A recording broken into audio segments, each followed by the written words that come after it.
Hi, it's Miss Newman. I'm the librarian at El Sereno Middle School, and it is about to be Latino Heritage Month.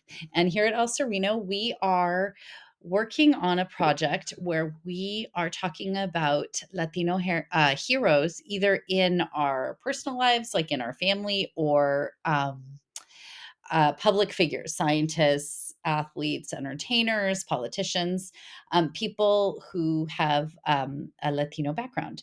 So, one example of someone who wrote about their own hero is in this story called My Papi Has a Motorcycle, and it takes place here in California. And I'm going to read it. While I'm reading it, I want you to think about which IB attributes this story highlights. So you've been also learning about the IB attributes in your Spanish class, and I want you to think about things like caring and knowledgeable and communicator, and different ways in which Isabel Quintero, who's the author of this story, demonstrates that her dad shows those attributes just by talking about him. Okay. Here is the story. My Papi Has a Motorcycle by Isabella Quintero and illustrated by Zeke Pena. My Papi has a motorcycle. From him, I've learned words like carburetor and cariño, drill, and dedication. When I hear his gray truck pull into our driveway, I run outside with both of our helmets. My puppy, the carpenter, is covered in sawdust and smells like a hard day at work. His hands are rough from building homes every day, his job since he first arrived in this country. But even though he comes home tired, he always has time for me. When our city is winding down, he takes me for a ride. Today, he's going to show me the new houses he's working on. Papi is careful with my ponytail as he pulls my helmet tight. When he lifts me onto the smooth black seat, his hands don't feel rough. They don't feel tired. They feel like all the love he has trouble saying. Lista? Sí. Poppy revs the engine, and the smell of gasoline hits me as he squeezes the accelerator. The motor rumbles and growls, and then we're off.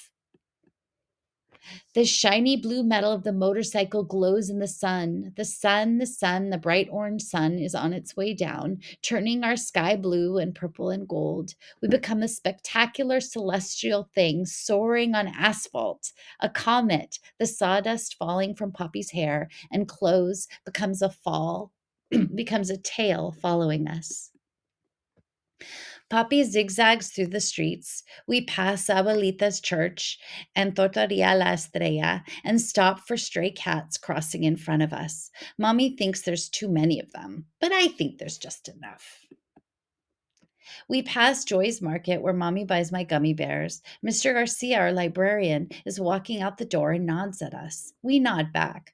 That's how we always greet each other. We roar past murals that tell our history of citrus groves and immigrants who worked them, and of the famous road race that took place on Grand Boulevard 100 years ago. Now I know that we're stopping at Don Rudy's Raspados. But as we near the shop, we see that it's empty and out of business. I can tell Poppy is disappointed. I can imagine the smell of the sweet syrups Don Rudy used to flavor our shaved ice. I won't be the only one who misses him.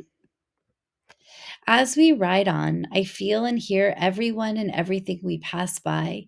Each sound landing in my ears rebuilds whole neighborhoods inside me. No matter how far I go from this place or how much it changes, this city will always be with me. We cruise by Abuelito and Abuelita's old yellow house, the one with the lemon tree that grew from the seeds of the lemon Abuelito used to pick not far from here. Mommy says we're going to visit them tomorrow to cut nopales from their garden and eat herby albonigadas in Abuelita's kitchen, where the food always tastes better. We turn the corner, and then the dogs behind the fences go wild. Frankie, the Lopez's Labradoodle, escapes from her yard and runs after us. Mercedes Lopez, the fastest runner in our class, races after her. Then, just as fast, the dogs barking and Mercedes and Frankie become a soft hush in the distance. We ride towards the new home, replacing the last of the citrus groves. The painters, drywallers, and floor layers all greet us, but we can barely hear their words amid the sounds of hammers and air compressors. Even in all that noise, my Papi's voice touches everything. This is my favorite part. On Grand Boulevard, we lean into the curve of the street. I make believe that we're in one of the races that took place here so long ago. It's our last lap, and we have to win. The crowd cheers us on. I feel Poppy smile as I squeeze my arms tighter around him. We fly around the circle. There's the school where we practice soccer. There's the post office where Mr. Charlie takes our letters, and La Panaderia where Poppy buys conchas on Sunday mornings. Here it is, all of our beautiful city. My eyes try to catch everything, but the colors of houses blend into one another: red, blue, green, orange, pink. We ride and ride until the blue glow from the motorcycle begins to dim and our comet tail has been left behind on the streets we've traveled. We head home and slowly the engine echoes us back onto our street and then our driveway, our finish line. Mommy and little brother hear the motorcycle and run out to greet us. Mommy waves us in just like a referee. Poppy and I can't stop laughing. We had a good ride. Through our laughter, I hear a familiar sound. Raspados! I think about my city and all the changes that it's been through and all the changes that will come. But I know that here in our little house, there are things that will always stay the same. Mañana we fly again. And then there's an author's note where the author talks about growing up in Corona, California.